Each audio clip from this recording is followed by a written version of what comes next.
امروز میخوام راجع به یه پدیده جالبی حرف بزنم به اسم آستیگما. آستیگما به معنی انگ،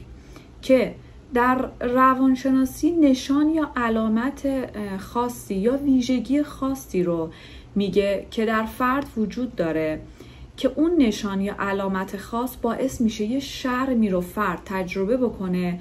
چون که اون ویژگی خاص اون آدم رو از بقیه افراد جامعه جدا میکنه و یه سری تبعیض‌ها، محرومیت‌ها و نگاه‌های منفی به دنبال داره. بر اساس گزارش سازمان بهداشت جهانی، از حدود 450 میلیون نفر از مردم دنیا از یک بیماری روانی یا رفتاری رنج میبرن، که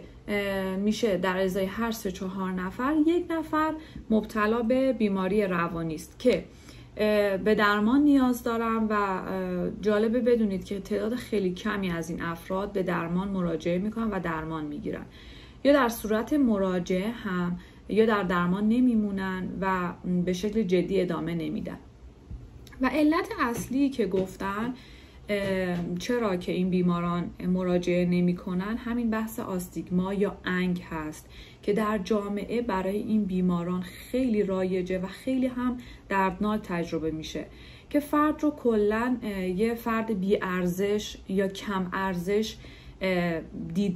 دیده میشه در جامعه، یا اصلا کلن هویتش مخدوش میشه. یعنی دیگه نمیگن که فلانی فامیلش رو صدا بزن، یه همون آدمه که مشکل داره، همون که یه شکلیه، یه جوریه. و خب ترس از برچسب زدن بیمار روانی مهمترین مانعی هست که باعث میشه اینا از خدمات روانپزشکی استفاده نکنن.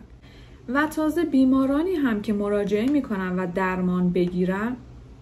از بابت برچسب بیمار روانی که میگیرن انقدر دچار تبعیض و قضاوت ها و نگاه های منفی جامعه میشن که خب اونها درمان نگرفتن رو، گوشه‌گیری و انزوا رو انتخاب میکنن و خیلی بسیار زیاد هم از حق حقوقشون محروم میشن این افراد. مثل کارفرمایی که خب حتما پرونده روانپزشکی میخواد از کسی که قراره استخدامش کنه، یا مالکی که خب یه دیدگاهی داره که آدم این شکلی با این ویژگی رو قبول نمیکنه و ملکش رو بهش اجاره نمیده. بنابراین بیماران روانی تحت انگ و آستیگمای خیلی بسیار زیادی قرار میگیرن و این دیدگاه هم انقدر توی جامعه رواج داشته و اتفاق افتاده که برای اون فرد بیمار و خانواده هم این درونی شده که این بیماری داشتنه خیلی اتفاق بدیه و یه انگه و ما پنهانش میکنیم و درمان نمیگیریم. و جالبه بدونید که از بیماران جسمی که خب افرادی هستن که مبتلا به بیماران جسمی هستن، این بیماران روانی بیشتر این انگ رو میگیرن و خب همین هم باعث میشه که درمان نگیرن و این درمان نگرفتنه باعث میشه که بیماری تشدید بشه، برای خود بیمار و خانواده‌اش خیلی آسیبزا و مشکلات بیشتری رو داشته باشه و در نهایت هم برای همین جامعه مشکلات بسیار زیادی رو به دنبال داره. و خب یه گروه‌هایی هم هستن که بیشترین یعنی رایج‌ترین و شایع‌ترین آستیگما رو دارن تجربه میکنن: فرهنگ و چاقی و جنس، نژاد و بیماری‌های روانی. و من میخوام خودم یه مورد دیگه رو اضافه کنم که گروه دیگه شامل ورزشکاران میشه، که خب متاسفانه در جامعه ورزشی، در ورزش قهرمان بودن به معنی قوی بودن هم به این معنی هست که به معنی رنج کشیدن و دم نزدن. یعنی شما که قهرمانی، شما که قوی، ممکن نیست که بتونی از مشکلی حرف بزنی و بتونی مشکلی رو داشته باشی. مثل انگ هایی که به روانشناس میخوره، که روانشناس که عصبی نمیشه، روانشناس که افسرده نمیشه، روانشناس که از پارتنرش جدا نمیشه.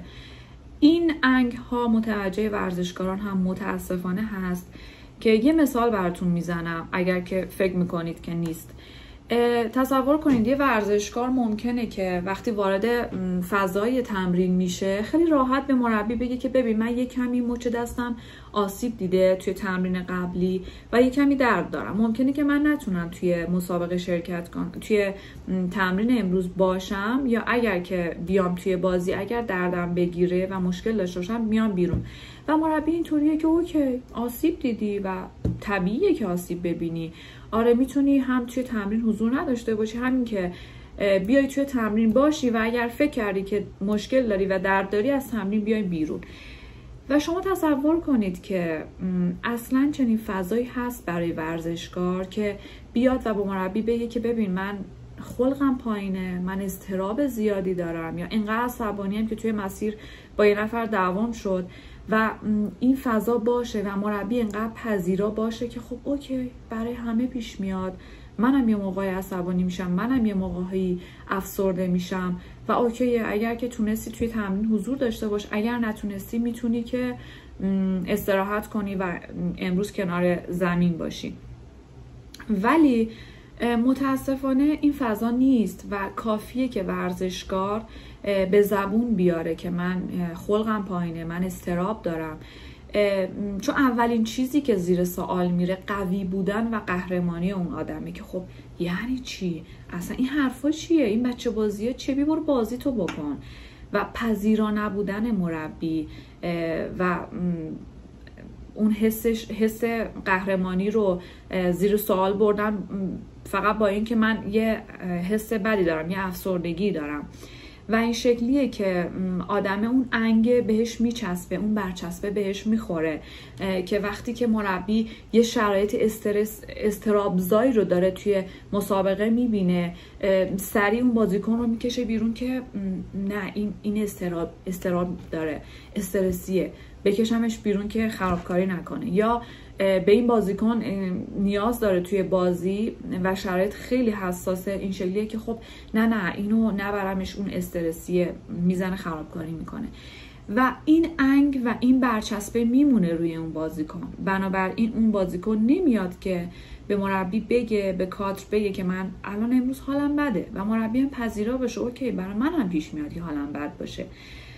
و خب همین انگ ها، همین برچسب ها باعث میشه که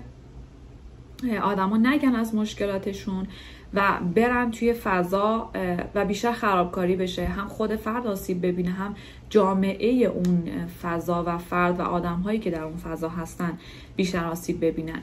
این بحث رو در ویدیوهای قبلی ادامهش میدم و میخوام اینجا نگهش دارم و فقط یه تعریف رو اینجا میخوام اصلاح کنم که خب این که قوی بودن به معنی قبول هر فشار و سختی نیست و قهرمانی و انسانیت و هویت اون فرد رو زیر سوال نمیبره، بلکه همه آدما یه رنجی دارن، یه مسئله‌ای دارن که خب روزانه دارن باهاش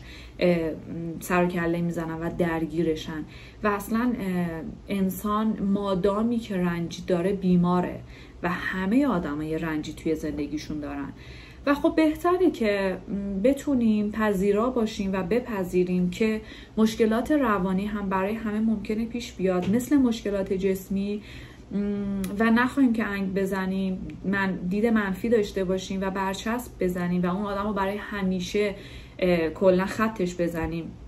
بابت اون برچسبی که میزنیم. این آگاهی بیشتر باعث میشه ما کمتر به هم دیگه انگ بزنیم، بیشتر آگاه باشیم و بیشتر پذیرای هم دیگه باشیم و به هم دیگه کمک بکنیم و کمتر آسیب ببینیم و آسیب بزنیم. امیدوارم که براتون مفید بوده باشه. اگر که سوالی دارین حتما توی کامنت ها برام بذارید. مرسی.